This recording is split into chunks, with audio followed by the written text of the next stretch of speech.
بسم اللہ الرحمن الرحیم۔ پیارے بہن بھائیوں، السلام علیکم۔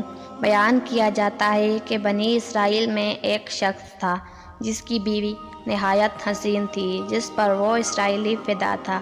چنانچہ جب اس عورت کا انتقال ہو گیا تو اس اسرائیلی کو بڑا دکھ ہوا اور ایک مدت تک وہ اس عورت کی قبر پر بیٹھا روتا رہا۔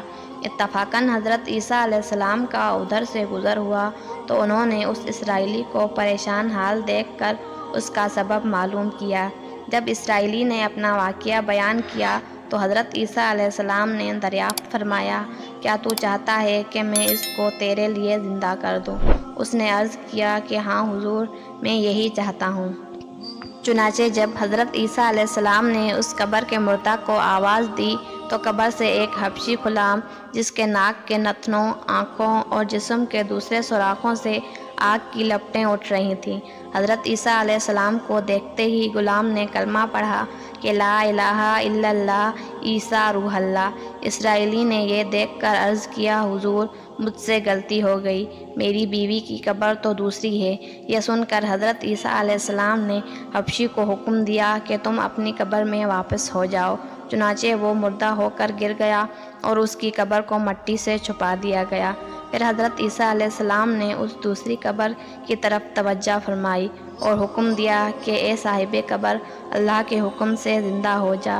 چنانچہ قبر پھٹی، اس سے ایک عورت سر سے گرد جھاڑتی ہوئی باہر آ گئی، جس کو دیکھ کر اسرائیلی بولا کہ یا روح اللہ، میری بیوی یہی ہے۔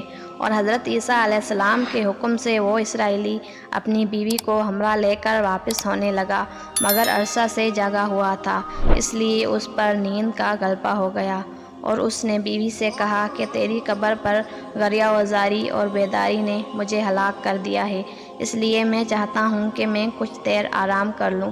بیوی کہنے لگی کہ ہاں، آپ آرام کر لیجئے۔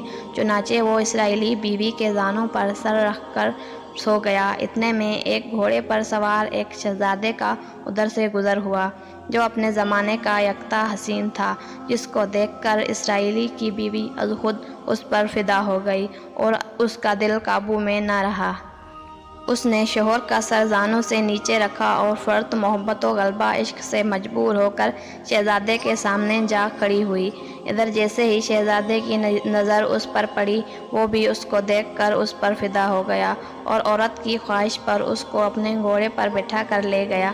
چنانچہ اس کے شوہر نے بیدار ہو کر جب اپنی بیوی کو نہ پایا تو نہایت پریشان ہوا اور اس کے ملنے کی تدبیر سوچنے لگا۔ سوچتے سوچتے آخر اس کے نشان قدم پر چل کر اپنی بیوی کو تلاش کر لیا، جو شہزادے کے پاس پہنچ چکی تھی۔ اس کو دیکھ کر اسرائیلی نے شہزادے سے عرض کیا کہ یہ میری بیوی ہے، آپ اس کو چھوڑ دیجئے۔ ابھی شہزادہ کچھ کہنے بھی نہ پایا تھا کہ اس عورت نے کہا، میں تیری بیوی نہیں بلکہ شہزادے کی لونڈی ہوں۔ یہ سن کر شہزادہ اسرائیلی سے کہنے لگا، کیا مجھ سے میری لونڈی کو لینا چاہتا ہے؟ اس نے کہا، خدا کی قسم، یہ میری بیوی ہے جس کو میرے سردار حضرت عیسیٰ علیہ السلام نے مرنے کے بعد میرے لیے زندہ کیا ہے۔ ابھی یہ گفتگو ہو رہی تھی کہ اتفاقاً حضرت عیسیٰ علیہ السلام بھی وہاں تشریف لے آئے، جن کو دیکھ کر اسرائیلی کہنے لگا، یا روح اللہ، کیا یہ میری وہ بیوی نہیں ہے جس کو آپ نے میرے لیے زندہ کیا ہے؟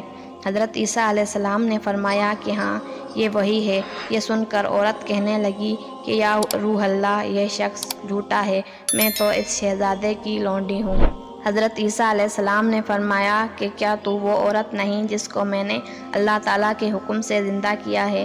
عورت نے کہا، یا روح اللہ، بخدا میں وہ نہیں ہوں۔ اس کے بعد حضرت عیسیٰ علیہ السلام نے فرمایا، جو جان خدا کے حکم سے میں نے تجھے دی ہے، اس کو واپس کر دے۔ یہ سنتے ہی وہ عورت پھر مردہ ہو کر گر پڑی اور حضرت عیسیٰ علیہ السلام فرمانے لگے، جو شخص ایسے آدمی کو دیکھنا چاہے جو کافر مرا تھا اور زندہ ہو کر ایمان لایا، تو وہ اس حبشی غلام کو دیکھ لے جو پھر ایمان کی حالت میں مرا ہے، اور جو کوئی ایسے شخص کو دیکھنا چاہے جو مومن مرا تھا، پھر اللہ نے اس کو زندہ کیا اور وہ کافر ہو کر حالت کفر میں مر گیا، تو وہ اس عورت کو دیکھ لے۔ اس واقعے کو دیکھ کر اسرائیلی نے قسم کھائی، اب کبھی نکاح نہ کروں گا، اور میدانوں کی طرف نکل گیا جہاں اللہ تعالیٰ کی عبادت میں مصروف رہ کر اسے موت آ گئی۔ امید ہے کہ آپ کو ہماری یہ ویڈیو اچھی لگی ہوگی۔ اگر آپ کو ہماری یہ ویڈیو اچھی لگی ہو تو ویڈیو کو لائک کریں اور اسی طرح کی مزید ویڈیوز دیکھنے کے لیے ہمارا چینل سبسکرائب کر لیں۔ شکریہ۔ اللہ حافظ۔